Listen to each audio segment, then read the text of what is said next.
All right, we're gonna kick it off to the next speaker. Next up, we have Vincent from IFS Ultimo. If you're joining us, welcome. And as previously mentioned, please feel free to submit your questions. And if we have time towards the end, we'll definitely get to them. Otherwise, if not, we'll reach out at a later stage for sure and pass them on.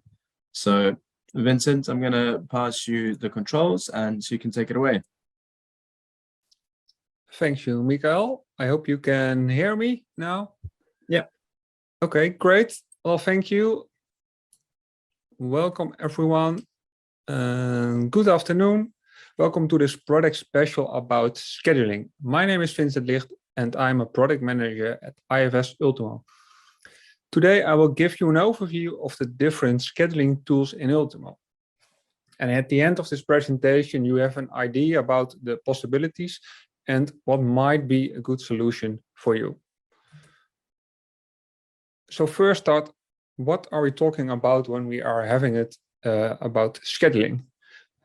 When you want to schedule something, you have to take a lot of things into account. You have to take your assets into account, the availability.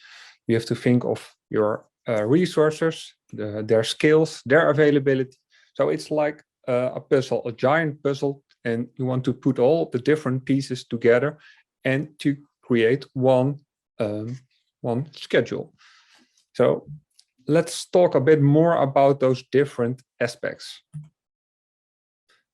So first aspect I want to talk you through is the amount of schedulable work. And I do that based on the EAM maturity model. You might know this model, but there are different stages of maturity regarding your EAM. And if you start maybe in stage 1 or stage 2, you are mainly doing corrective work, corrective maintenance. This means the first priority is to keep everything up and running. If something is broken, then you will fix it. But you can imagine that it's very hard, or well, you cannot schedule this because you don't know when something is going to break down, and you only know it when it's broken and then you want to fix it. As you are growing into maturity, so if you're doing more like preventive maintenance or inspections, things like that, those activities are perfectly suitable for scheduling. You can say, okay, I want to do an inspection every 3 months, or I want to do preventive replacement of a spare part, for example, things like that. You can schedule those activities. So based on the amount of schedulable work, some solutions are better possible than others.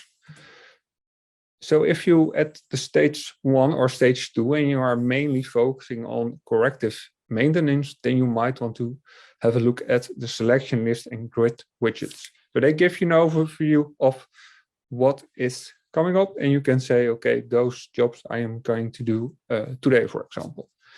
If you want to work more in like self-steering teams, then you could consider Kanban. With Kanban, you can say you have a team and they can decide together who is going to do what today. And if you are in the later stage, so if you want to do more scheduling for work in advance, you could consider, for example, the job scheduler. Then you can say precisely who is going to do what and when. If you want to schedule your work around your assets, you could have a look at asset planner and stop planner, and those are more on a long-term based. So that's the first aspect. The second aspect is the limiting factor. So it depends on what your assets are, but for some customers, your assets, the availability is key. So the downtime of an asset should be minimized as possible. So therefore, if an asset is down, then you should use that downtime as effectively as possible. So you want to schedule that, that small amount of time very effectively. On the other hand, you could also have many assets available, bijvoorbeeld infusion pumps in a hospital. It doesn't really matter if a few of those assets are broken. then it might be the case that your employees are limiting, for example. So it could be the case that some jobs can only be done by very skilled employees, or the availability is limiting. And you can only do certain jobs if a specific employee is available. So if you want to schedule things related to the asset, then you could start with the asset planner. So the asset planner, you can schedule all the asset related work and you can schedule small stops. But if you want to schedule a large, big, complex stop and want to do a lot of maintenance, then the stop planner might be the best for you. But if you more want to look at the employees, and based on the employees, the availability, the skills, you want to create a schedule, then the job schedule would be the best solution. The third aspect is the one related to the planning horizon and goal. So if you are going to schedule things, or if you want to make planning, of course, it depends on how much time you are going to look forward. You could make a schedule for years, and then you have questions like, okay, how much work do we expect, more or less? How much capacity is needed? Are there, for example, big modifications coming up? Things like that. Then if you are zooming in a little bit, you are looking into a month, then you want to have a rough planning. Okay, what are we going to do? When approximately? And you know when, well, big chunks of work is coming up. And if you are going to days and maybe week or weeks, you want to know, have a look at, okay, when exactly are we going to do this and who will do this? And on this timeline, you can plot the different tools. So here you see the forecast solution is aimed at the long term. Then you have the asset planner and stop planner for like, well, a week or month, maybe a bit later. And for doing more precisely scheduling, you can do the job scheduling grid widget selection list in Kanban.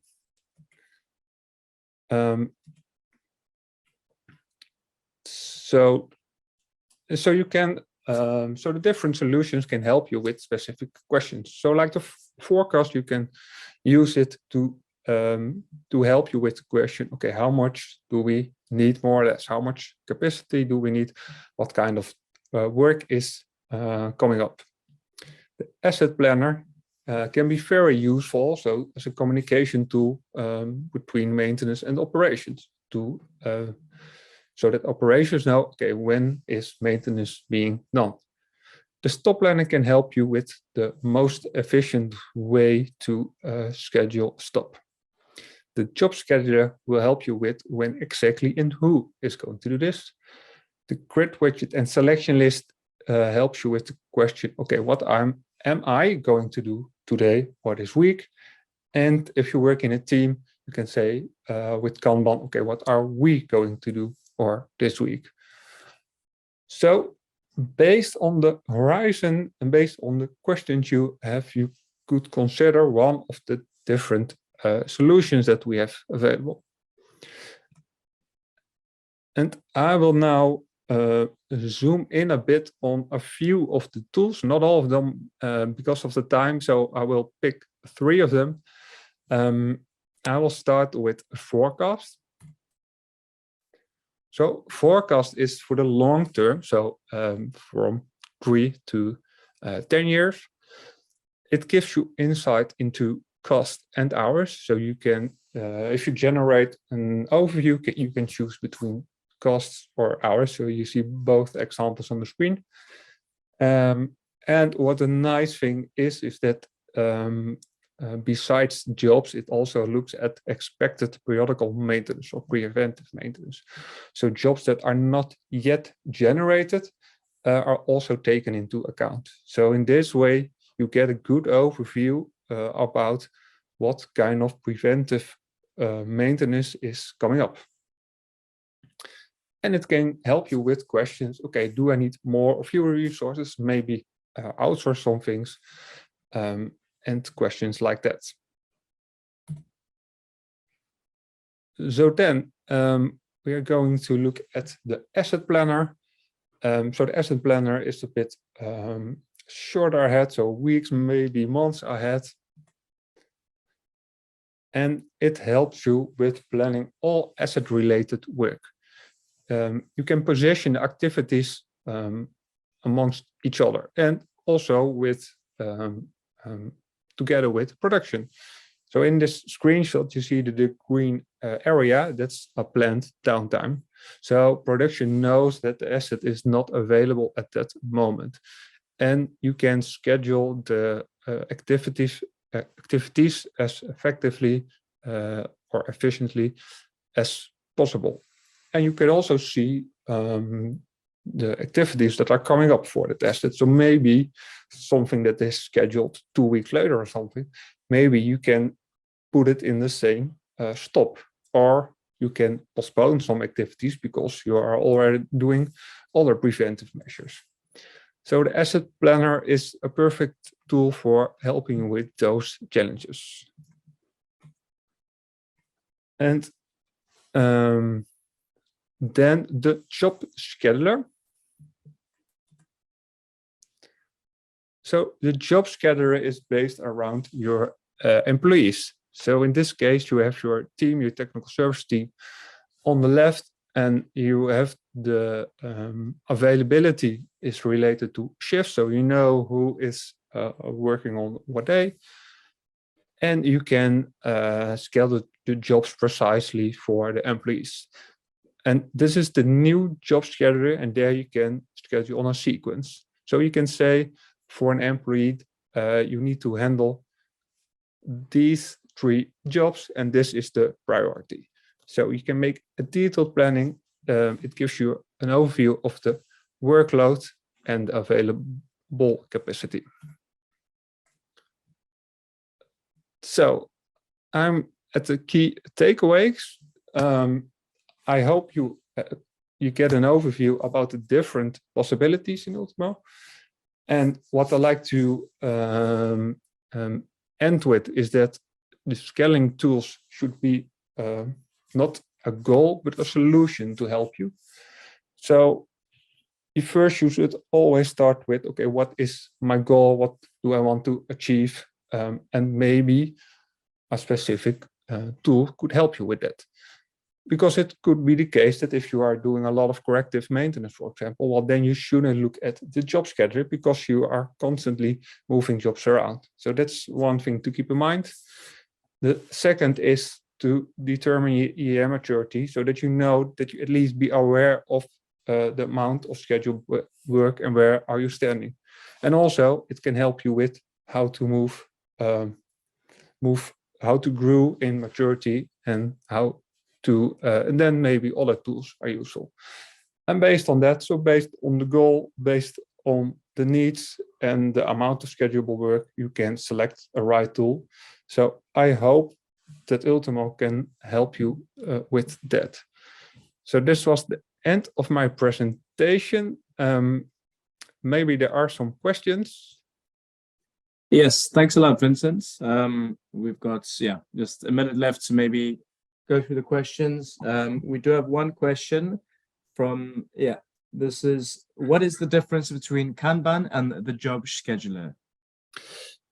Yeah, in both tools, you are going to move jobs around, but the difference is that Kanban is used for like a team. So you're doing a stand-up in the morning and you are together are dividing the work. And job scheduler is mainly used by a planner. So a planner decides, okay, who is going to do what, and he or she is dividing the work amongst the people. So that's, I hope that's clear. That's the difference. Okay, great. We can try to squeeze one more question in. Okay, let's try it. Yeah, is it possible to schedule jobs at a specific time in the job scheduler? Yeah, Good one. So indeed, I mentioned that we have changed it so that you can schedule jobs on an order, and in that way, the specific time is not relevant. But it could be indeed the case that in your situation still the time is crucial. Then you can change this, and then you can say, okay, I still want to schedule the jobs on time. So indeed, that is a setting, and it's still possible. Okay, great. Well, that's just about it for time now. But yeah, thanks a lot for the presentation and the insightful words. I think we're going to take a 5-minute break and then go to the last session for these breakouts. But yeah, thanks a lot, Vincent. Okay, thank you for watching. Bye-bye. Bye.